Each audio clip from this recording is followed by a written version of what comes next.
Everybody, and welcome to season 2, episode 6 of Your Spiritual Best Friend. I am your host, Josh Sanchez, and I am recording on this wonderful Sunday morning, Sunday, February 11th, Super Bowl Sunday.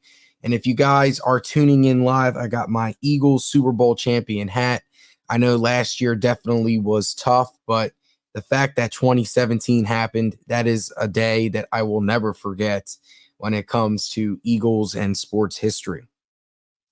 But what we're going to talk about today on today's episode, we're going to talk about how we can support somebody that is going through not only depression, but any mental health illness or challenge. And then we're going to talk a little bit about our weekly tarot card reading, so things to look at and stuff like that. And those are just going to be our two topics. So I know this week, on last week's episode, I talked a lot about the Aquarius new moon, and hopefully you guys took some time to reflect and use some of those reflection questions, because I don't know about you guys, but this week definitely was more challenging than others. And that was something in the tarot reading last week that was brought up. So those are going to be our topics for today. We're going to get started with our first topic of the podcast. But before we get started, like always, guys, please like, rate, and subscribe to the podcast if you are a fan. Also, too, I do astrology and tarot card readings. So I posted my schedule on my social media website on Instagram. So I will be at Find Your Harmony. My dates in February are posted there. I charge about $20 a reading. And if you're a student, I charge $15 for a half hour. So what we do during the reading is I'll pull 2 oracle cards after we go through your astrology chart. So I look at things that stand out to me, things for you to look at. And then we talk about things to look for when I pull 2 astrology oracle cards for you guys. So that's a little bit of what I do in a reading.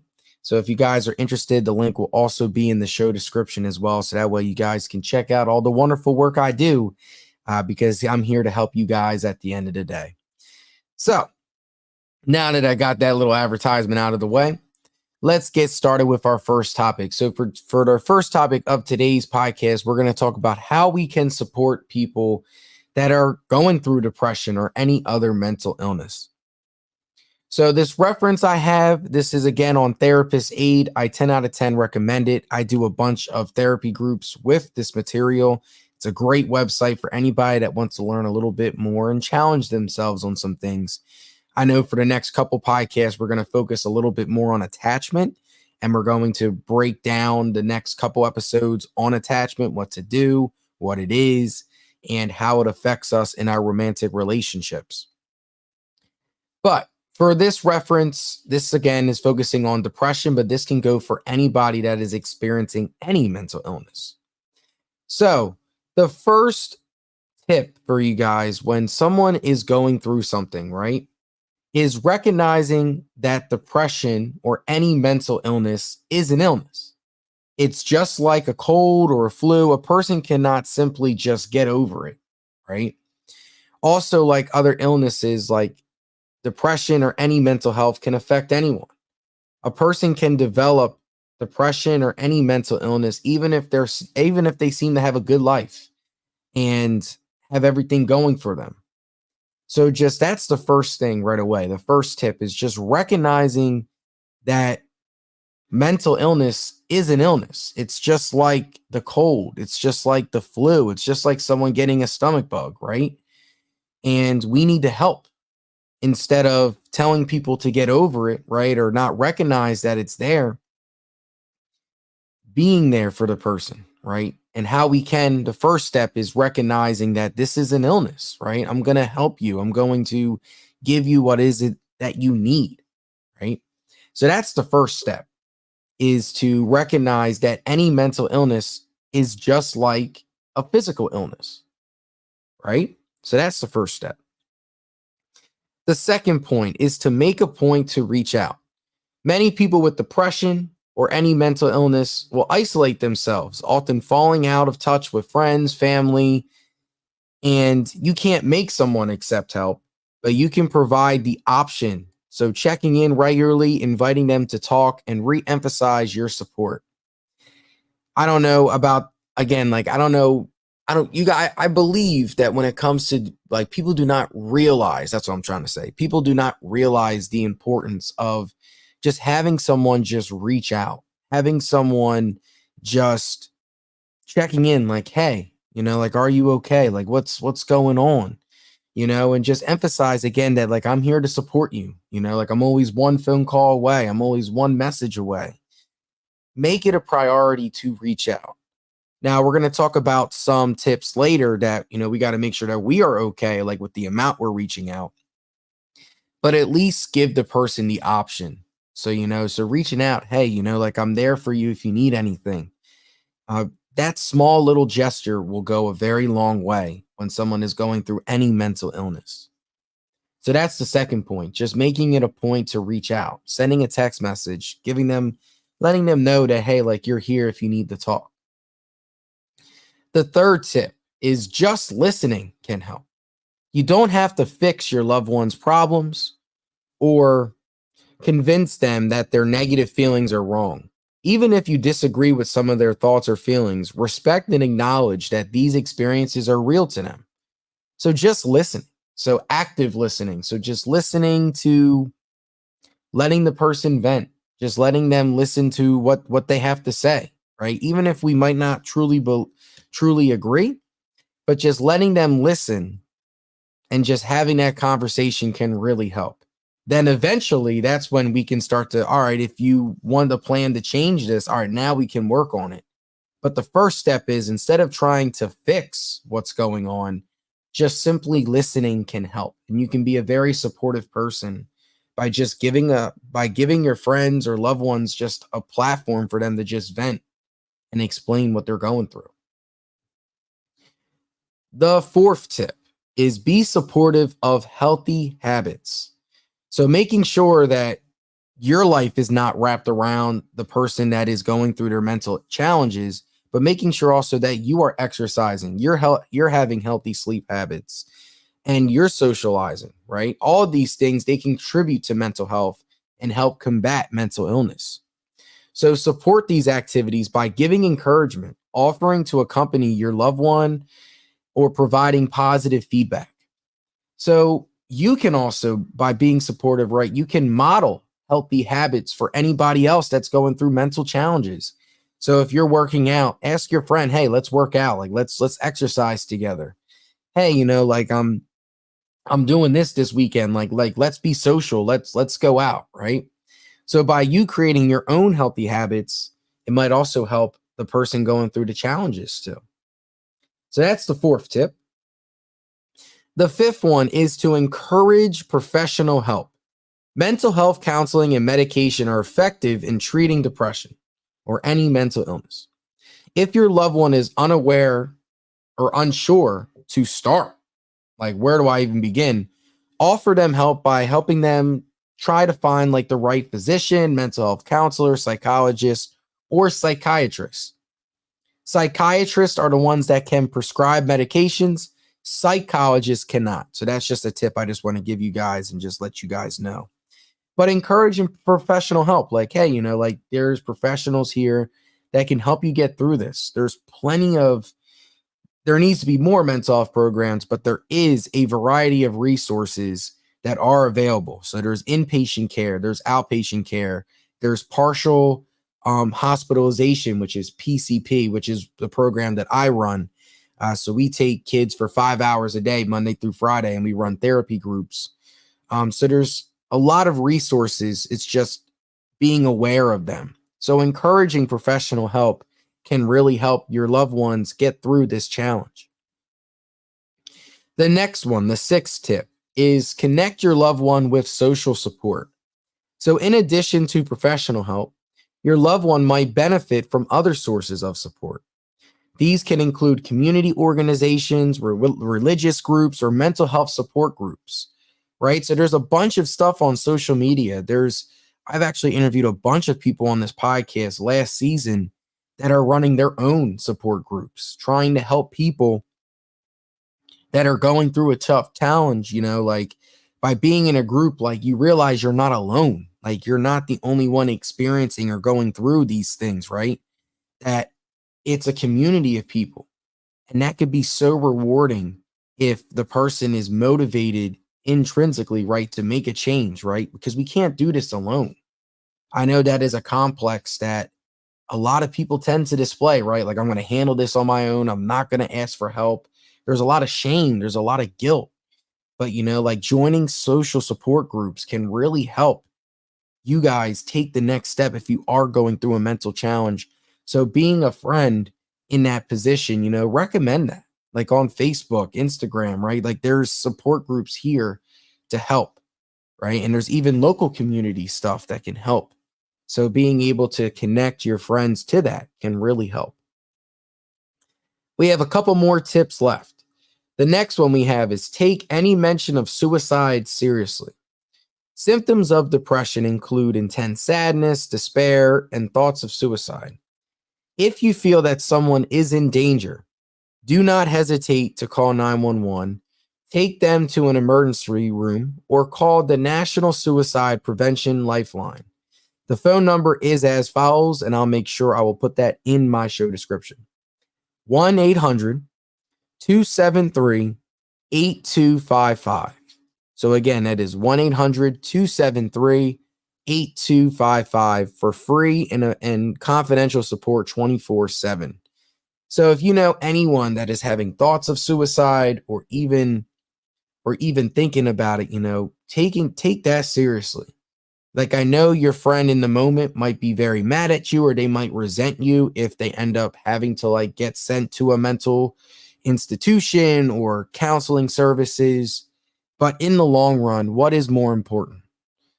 Them being alive, or not reaching out and them actually taking their life, right? So take any mention of suicide seriously.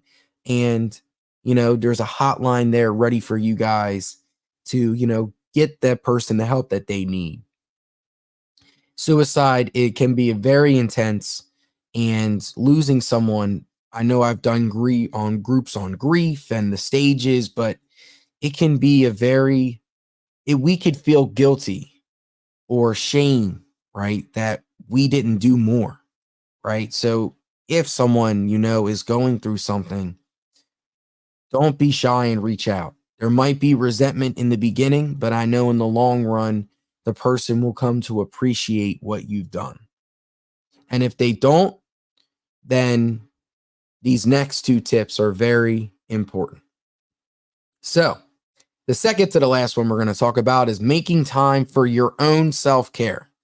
So supporting someone with any mental illness, it could be frustrating, it could be tiring, and very emotionally draining. It's okay to take a break just for you. Make sure you are getting adequate sleep, you're eating properly, you're exercising, and taking time to relax for yourself. Again, like, especially if you have someone that is very suicidal, it can be very draining, so making sure that you are making yourself a priority as well during this, right? So like, you recommended services, like realizing that there is a line, right, to how much you can give, right? And making sure that you are not crossing that line. And it can be very hard, especially if it's someone that you really love, right? But the more that you lose yourself, the more drained you're going to be, and the more difficult it's going to be to help your loved one when it comes to their own mental challenges. So making sure that you're giving yourself the time to take care of yourself, to work on the things that you need to work on, and to live your life as well.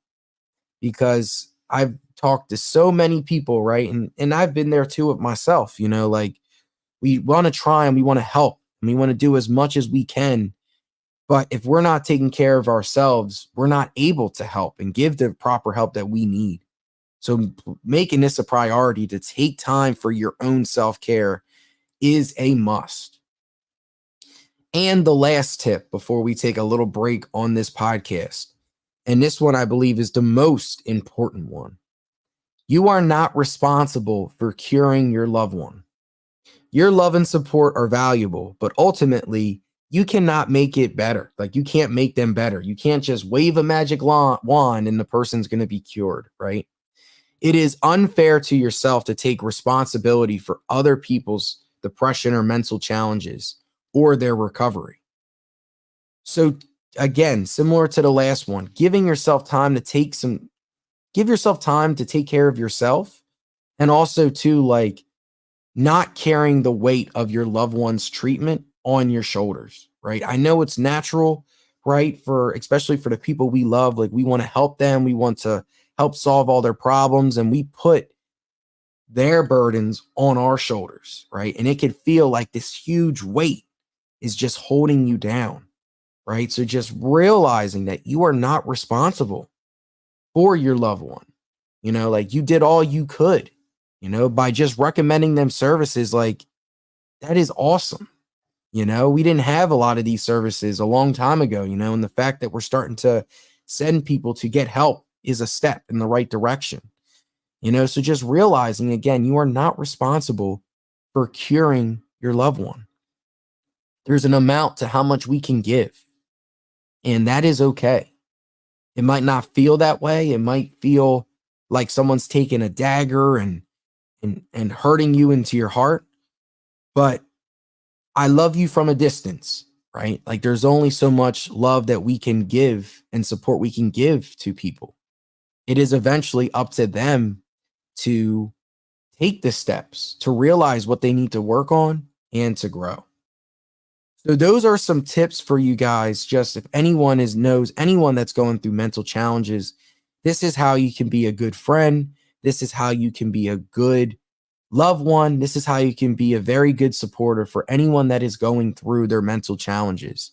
And remember, you are not an expert, right? Like, so if you're Googling how to treat, or if you are trying to invest in the mental illness, right, that the person's going through, right?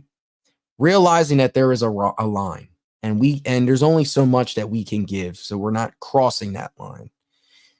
It is really important, guys, to give yourself time to take care of yourself and to realize you are not responsible. So that concludes our first topic. I hope you guys enjoyed that wonderful discussion. Again, remember, there's plenty of support groups. There's plenty of resources out there. If you guys need to work on your own self-care, don't be a stranger. Reach out. We're all here to help you at the end of the day.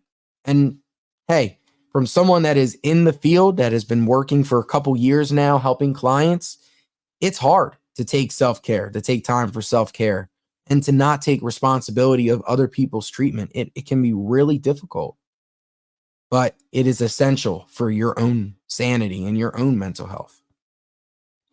So what we're going to do is we are going to conclude this podcast with our weekly tarot card reading. So if you guys are new to this, I pull 5 cards and 2 oracle cards.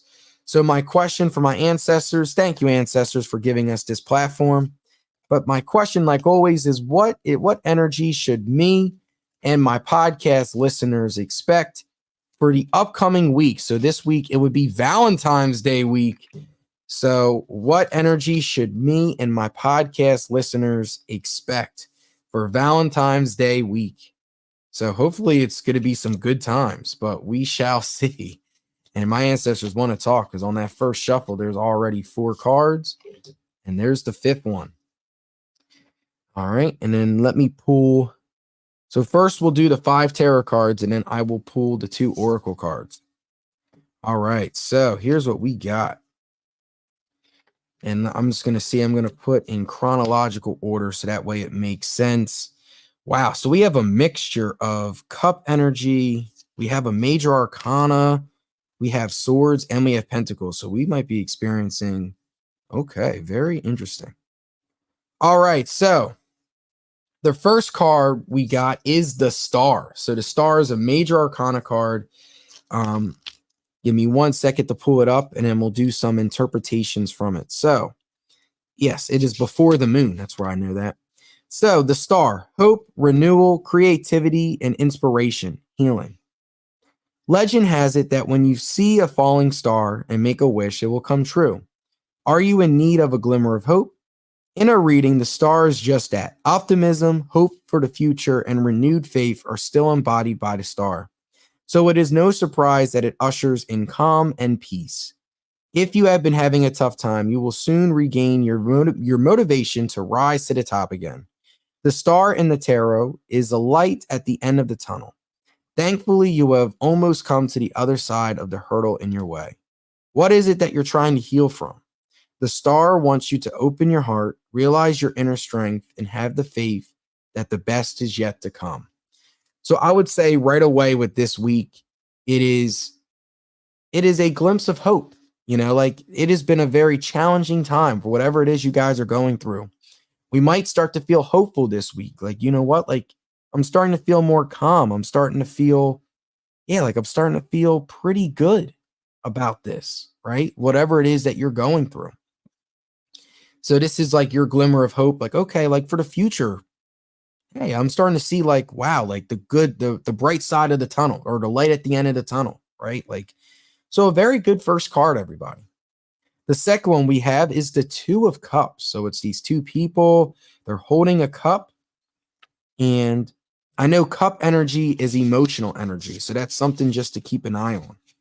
So Two of Cups, happiness, relationships, love. The Two of Cups card is one that is the most positive relationship cards in the deck. When you pull this card in a reading, it stands for harmony, togetherness, and deepening your connection in existing relationships, such as an engagement, getting married, or moving in together. Have you recently started a new relationship or made a new friend? The Two of Cups tells us that this relationship can be a powerful one that will bring positivity in your life. The ultimate vision of this card is two becoming one. Now is the time to embrace the connections you have and to continue to strengthen them. After all, our bodies are wired for human connection. And when we don't feel close to others, it is hard to find a purpose. So I would say these two cards right away. It's Valentine's Day, right? So your relationships, right? This is going to help bring this sense of togetherness, right? You're starting to see the light of the end of the tunnel. It might have been a stressful couple months for you, but now like you've made these new connections. Because I know a couple readings ago, we talked about how you guys are going to either make new connections or challenge your older ones, right? So being able to be aware of the impact of the relationships around you. And what these two cards are saying is, we're starting to see hope with that. We're starting to see the end of a long, stressful journey, right? Things are starting to there's a sense of togetherness. So this week right away, it's very positive in regards to relationships and, feeling connected in them. The next card we have is the Knight of Cups. So romantic proposals, invitations, following your heart. Ever wonder what the term knight in shining armor represents?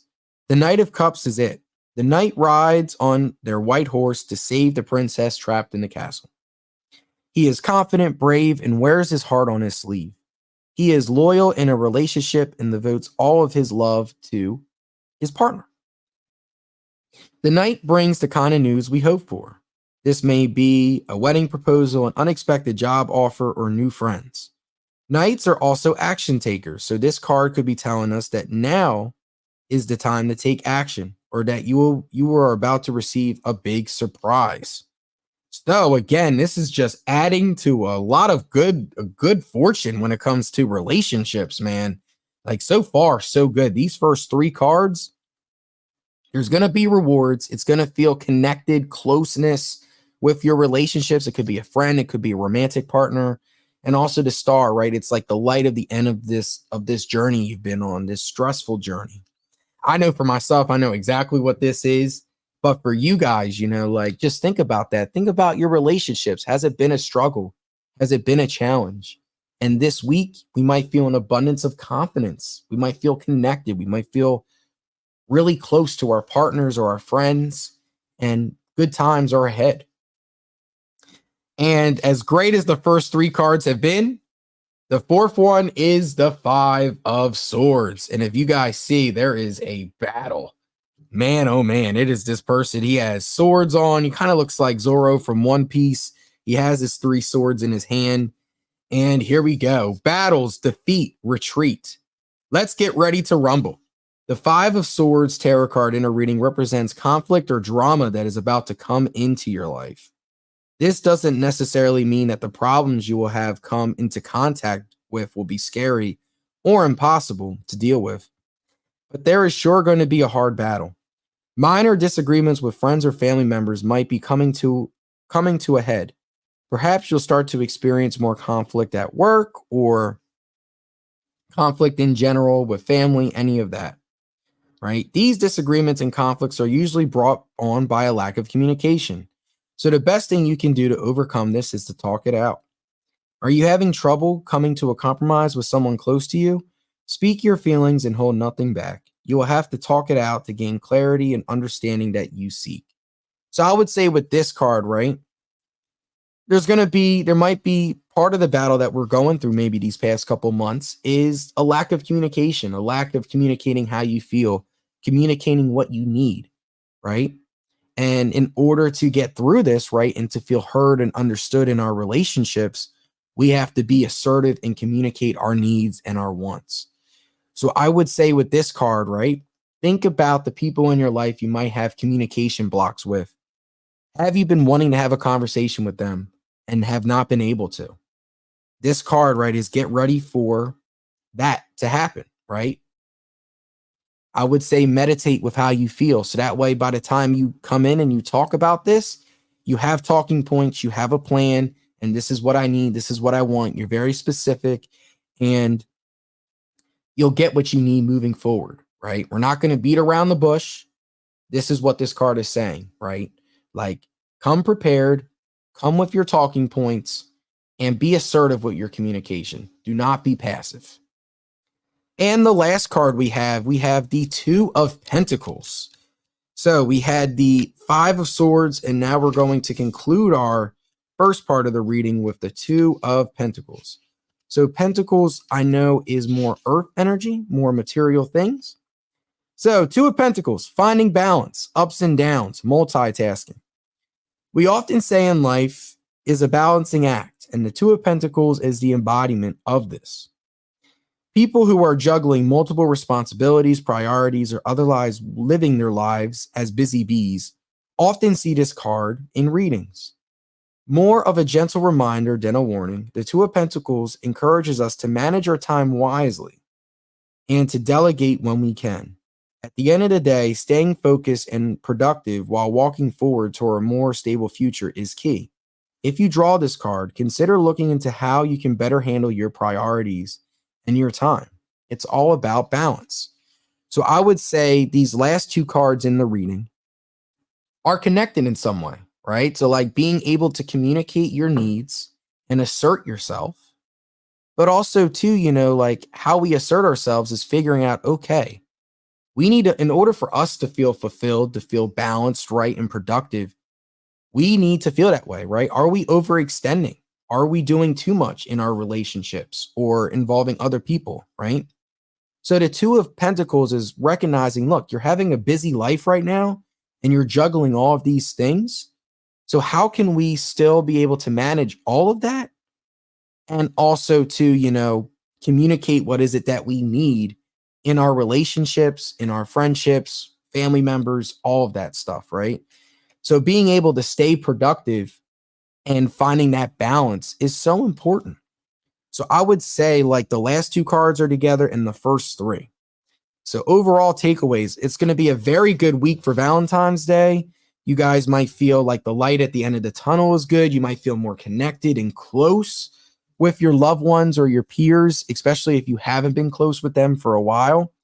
But also to like communicate what is it that you need, talk it out, and what does that balance look like for you? How because again, we're all busy. We're living our lives. We got work.